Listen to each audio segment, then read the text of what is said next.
Okay, we're going to cable this white oak, escarpment oak, Texas live oak, to give it some better support. There's actually two trees here, but we are going to do some cabling of the right tree to the left tree, even though they're not the same tree, because the right tree is reaching way out over the neighbor's yard and it needs some additional support, in my opinion, to prevent it from losing some of these branches and breaking off and falling over. We did lose a lot of branches on both of our trees in our front yard due to some pretty heavy ice storm and snowstorms we've had lately. And then this last summer we had a severe drought, so these trees they're hurting. They don't look like it, but they are.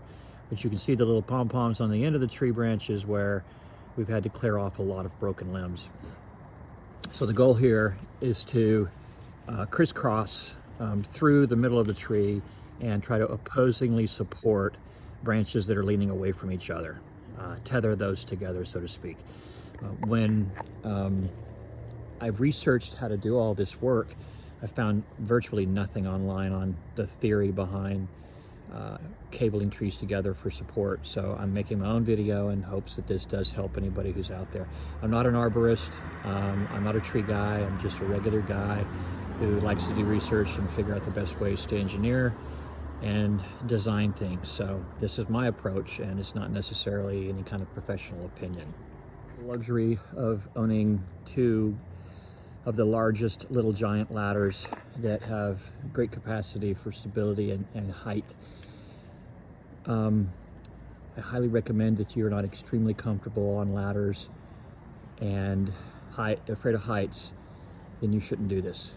This is very dangerous work, and I do not take any responsibility for anybody getting injured by falling off ladders, because that's what people do. They fall off ladders. The most important thing about climbing a ladder is going up and down. That's when people fall. If you're at the top of that ladder and you freak out because something moves, like the tree branch, and you over-exaggerate, you may fall as well. So again, do not attempt to do any of this type of work if you're not very comfortable and very confident on ladder work. You're going to have tools in your hands. You're going to be drilling and driving lag bolts into the branches, and it can be very dangerous. Few ladders set up to where I have a pass-through between the branches that I can attach my first cable system. They're going to go as an opposing support system. The two branches are leaning away from each other. When I do set up my cable, I do not want tension on the cable. I simply want slack so that they can move when needed, but they won't break away from each other. Not slack as in the cable hanging down, but slack as in not piano wire tight or even guitar string tight or anything like that. Some of the things you're going to need to do this work is these wedges. I got these off of Amazon. These are 3/8 inch. I went with a larger cable than I probably need, only because I tend to over-engineer stuff. This is the cable size. Of course, they go down inside of there. Very difficult to work with stranded cable because it does tend to want to separate, especially after you cut it. See that in there? And that makes it very difficult. What you can do is you can tape the edge, and some of the other tools I use or am using for this work is a roll of electrical tape, which I can stretch around. I'll show you how to do it real quick. You take a little piece of tape like this. This is only if you're having trouble with the end of the cable fraying. You don't want it to fray, so when you make your cuts, you want to do so that it doesn't fray the end like this. If it frays the end like this, you can use this tape by wrapping it around here and pulling it, putting tension on it, and using your finger to hold it down while you stretch it around. If you do that, the electrical tape is very flexible. You can kind of make a cover for it, always turning in the direction of the cable. The way it's spun this direction. Once you get like that, it pretty much slides right into these things. Makes it a lot easier. One thing I can warn you about as well is these things are almost incredibly dangerous. They're very, very sharp, and they will poke you like crazy. So be leery of this stranded cable. The other item is this shoe, I'll call it, and it's used to support the curvature, really, of the cable. Once you've got your cable inside of here, I'll show you a finished one, or I'll show you how to make one in just a second. Of course, you need a lag bolt. I get these from an arborist supply out of Canada. Probably don't need to go that far to get them, but these are very well made. They're about $4 a piece. I buy them where one of the threads goes one direction and the other bolt, the threads go in the other direction, so that you can use them as a turnbuckle. As you put your cable in place, you can turn one into the anchor point of the tree and turn the other one in the anchor point of the tree, and they'll pull that cable tight and it'll take up the slack. That's really easy to do and purposefully done for single points. But if you're running multiple points off of one of these hooks, you really can't do that because you're twisting the cables around each other. So keep that in mind. Other tools that I use this to pound the swedge, to set it on the steel cable once that's installed. This is my cutter. It's not a good cutter. It's not even designed for cutting cable like this, but this one works for me. Again, I'll show you how to do that in a minute. I use string to help guide the end of the cable when I'm trying to retrieve it to hook it to the other end of the line, and I'll show you how that works later. I have a big 1-inch, 1/16 inch Craftsman open end, box end wrench that I use to turn the lag. Probably don't need something that big, but it works for me, so I'm using it. Ultimately, you want something that this head goes into that without that much space, because this does slip off and it makes the work more dangerous. And of course, I'm a Milwaukee guy. I love these Milwaukee tools, and I'm using a Milwaukee 3/8 inch auger, which is working perfectly. I got the swedges and the shoes over here off of Amazon. I got these from the Arbor Supply Company. So the first thing you need to do is to make your first end. The way I do it is I take two of these swedges and I'll work them together to make the loop. I've already twisted this in with the cable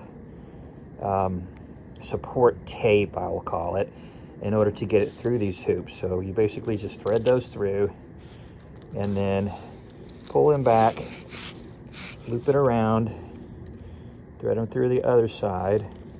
Now it's helpful when you're doing that if you keep these butt ends before that goes in, especially if you don't have the tape on there. If you keep those exactly together, it just slides right in. Then you have this big loop here, right? You got to close up and put the shoe in. So I'm going to close that up. You do not want to leave this tape in place because it is slippery, and when you crush the swedge onto the cable, it has nothing to bite to. So pull that off when you're done before you pound it. The shoe goes up into here. We switch positions. Be really careful with the end of that cable. It will mess you up if you aren't real careful. I tend to have the cable sticking out so I know where it is. And then I'll see that big gap. It's hard to close, so I'll just push these up, trying to keep it kind of pinched closed. Like a zipper almost. Like that. And take up that slack. I've got way too much sticking out here, so I'm going to shorten that up a little bit. I've already stuck myself a couple of times with those wire ends. Okay, nice small hole. Pop that in. Zip it up like a tie. Not in your tie. That's about what you want. You want that much sticking out because that's going to come down here and cover that so you don't hurt yourself. So once you got it where you want it, Try not to slip that out, because once it comes out, it's harder to get back in if those little frayed ends come apart. Make sure this is tight. This is important to be tight, is that side. I leave about 1.5 inches sticking out, then I'll bring that down. And then you just whack it. That sets it. Then you can make your adjustments here.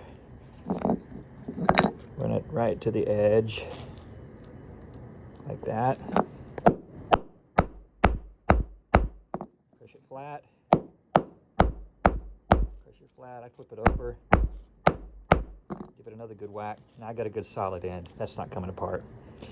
That's your first one. Now what you got to do is you got to go up to your tree and set your first anchor point and set this into it. Go across the tree and determine the length of the cable. So we do that now. Cable that I bought, reasonably good stuff. It wasn't real expensive. I think it was less than $100. I don't know how many feet I got, but I tend to overbuy, so I have plenty of material for other purposes. Branched wide to the far left of the tree, and a great spot to drill the hole. I'm actually going to drill it right at the bottom of this yoke, not in here. It looks a bit weak in there. Definitely not up here. So I want to be able to grab this section of this split at its best supporting point, and I believe it to be right here. So that's where I'm drilling. And then we're going to go over to the other ladder and make 2 anchor points over there to stretch the cables to. So my attempt up here, one-handed, is to make this drill point. What I'm going to do is draw a line with the shaft of the bit directly over to the location I'm trying to connect to. Remember, it's over there by that ladder. So if I draw that line, my hole that I'm boring in order to insert my lag bolt is going to be directly in line with the cable. That's the goal. So I'm going to go in 1 inch and then reverse it and come out. Keep doing that until I get to the depth of my bit. That's important because I need that entire length of the shaft in order to insert it into the tree. If I come up short and I have to drive the shaft in further, I'm going to do damage and even split the tree, which we want to avoid. So I'll show you how I drill it. Back out. I'm going to pull that material out because otherwise it clogs up.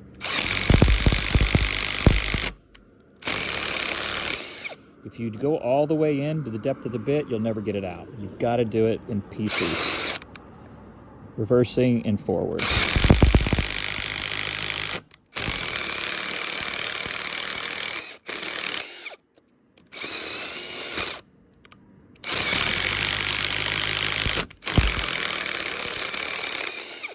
So all that dead material that I'm taking out that is slowing me down, making it harder to insert and remove this thing.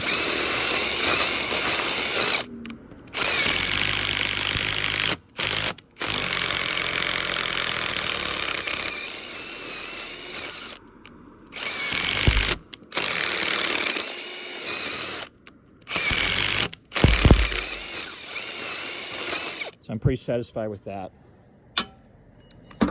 Next thing you want to do is you want to insert your lag bolt, which I'm reaching for. It's good to blow that out, but I'm not in a position to be able to do that right now, so I'm just going to leave it. So I get this, I'm going to go ahead and install the whole thing, because this is going to be my primary anchor point. Those across will be my secondary anchor point. So I'm going to go ahead and set this one about 2/3 of the way into the tree. That'll be enough for the tree to bite to and grow around. As it continues to grow, it'll grow up the shaft. Then I can go to the other side and go ahead and set my pins up there. Those I'll just barely start. I don't want to insert those as deep because I'm going to have to use those to take up my tension. What you're doing is just turning this thing with your wrench. Just getting it snug. You have to work around it to get it to screw in, but once you get it screwed in, again, this is way too big. Try to find something that fits on it a bit smaller, be safer. Now it's just a matter of hooking your end of your cable on there, and then we'll go to the other side and we will start one hole where my ladder is currently, and take the measurement with our hands, basically looking at it, and we'll make the end of that cable, and hopefully it's not too long or too short. From the other position, you can see where we set our anchor point, and you should understand why, based on my theory. It's not anyone else's, it's just my theory. And so now we're over here at the other one, and this is the Y we're working on here, the lower and the upper piece. This is the crotch. It's susceptible, so we're going to come down that crotch and set it right about here, but right in line with the other one, so the cable is as straight as possible and the lag bolts are as straight as possible. So I'm going to go ahead and drill this and begin to set the lag in place, and I'll show you how to measure it. Important to mention, I was working earlier today on a red oak, which do carry oak wilt. I'm now working on a white oak, so I let this bit sit in rubbing alcohol for about 20 minutes before I began this work, to make sure that it was clean of any viruses that the tree could transfer. Anyway, so I got the other lag bolt in, just barely, just started. You can see it's just hand tight. So what I'm going to do now is take my cable and I'm going to pull it. Bear with me. And what I want to do is I want to mark my bend with as much tension as I can, right about here, about an inch off the end of the cane. I want to do that because I have to make my bend go inside of that end of the candy cane. If I do that short, it's not going to be easy. There's another philosophy where I could do it shorter, but then I'm going to have to force this lag back into the hole, and I want it to get a good strong bite before it starts taking tension up on the cable. Again, we don't want a lot of tension on the cable. These are just here to support, not tie them together per se. So that's the goal. To make the bend, you just basically push these two, push here and push here, bending it there, and it'll make a little crease. See that little crease that it made? That's your mark. That's all you really need. Now what I do is I just hang on to this piece and I flick it from the other end, trying to get it to release. Sorry, I'll let you see that a little better this time. Take up a little less, make more slack, I should say. And if you're lucky, it'll pop loose. Save you a trip up the ladder. Almost. There it goes. Now I don't have to climb the ladder to go get it. So I'm going to make my other end of the loop, and then I should be able to install the kink that we made in our wire rope. So what we're going to do now, grab two of these swedges, one of these, we need to cut it, and we need to whack it. So that's all we need. Shouldn't need the tape if we do this right. So this is where the horseshoe is going to sit, like that. So I want to come down about to here. It's important though to make sure you're cutting the spool side of the cable. If you cut the other side of the cable, you've just created a huge problem. You got to start over. So I'm going to cut it here. If you cut it all the way back to the base of the joint jaws, it should work pretty good. Sometimes. Okay. Sometimes they still fray. In this case, that's not bad. So we're going to try to loop on these two swedges, which went on perfect, no trouble at all. You don't want to unwind that thing. If you're going on it, you're starting to get a little piece that's popping out, just twist it in the direction of the cable, this direction, and it should go on. You got to get past your little kink, which is why you don't want to over kink it, because that's an obstacle. Bring them back pretty far. I got a huge loop here, and make your entry into the other side. If you place those butt to butt, like we said before, it goes right in. Now we got to take up the slack. We got to close the tie, zip it up. Now we're back to our bend again. Let me do that again because I had my hand in the way. Zipping up the tie basically, just like that, until we get to our bend. Here's our bend. So set that at the top. Looks like I slipped off. Good, it went on. And then close up the top enough to where you can still get your shoe in there. And then zip it up like a tie. Careful down here, you will jab yourself. It happens all the time. It happened to me several times. Once I've got that up against there, I'm satisfied. That's not going to fall out. So I'll go ahead and set it. And then I'll pull this one back to cover those pieces so I don't hurt myself.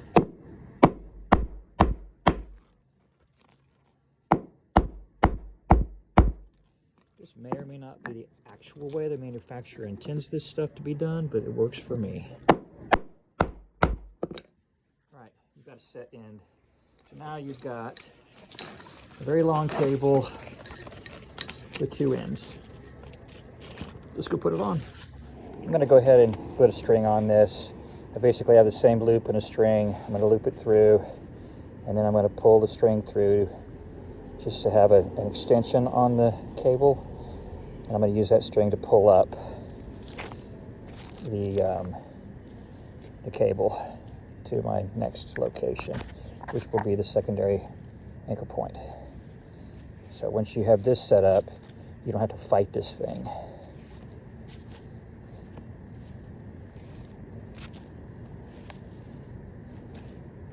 This is exciting, I know.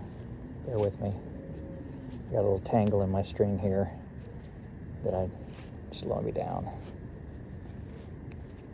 The best way to get a tangle out in string, or in my opinion, even fishing line, is just to pull it apart, pull the nest apart. And sometimes that'll feed right through. Sometimes it'll not feed right through. There we go. Sometimes it works, sometimes it doesn't. All right, so now I've got my extension. So now I've got my cable. I need to get my string in place. So when I walk up my ladder, everything's where I need it and not gonna be in my way. All right, my alley is clear. I've got a straight line from that anchor point to that anchor point. So see at the top of the ladder. Okay, so we've got it extended across to the anchor point, and that's about what you want. I mean, I'm pulling as hard as I can toward the tree, so that amount of slack right there should be about right. We don't want it tense or tight. We want it just to support the other tree. So I'm gonna attach that. I'm gonna go ahead and drill this in a little bit, and then I'll hook it over the edge. Actually, I can't. This is my full extension. So we cut that perfect. That length was exactly what we needed. So now we're gonna go ahead and drive this thing in. But before doing that, I figure I've got, 15 turns max to get that snug like I want it. So I'm going to roll this cable in the opposite direction that this lag tightens, so that when I'm done, I have the relaxed tension on the strands, not over tense or under tense, because that doesn't give us the optimal support. So I rolled back the cable about 20 turns, 20 full rotations. So now it's just a matter of turning the sucker down. So try to do this one hand. See if I can do it without slipping off.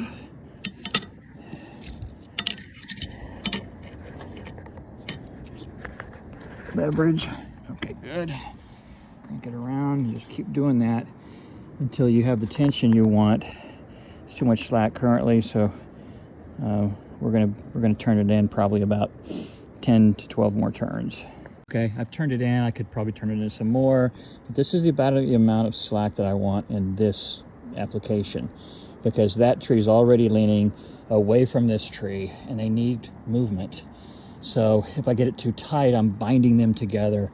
What I want to do is just support them, so if one does begin to fall back towards the ground, then this can help support it so that it doesn't break at the crotch. And the crotch for that tree is right there, and it's already weak because there's two large limbs that have come off. So we want to support that crotch by cabling these branches. This crotch, or this tree, is right there.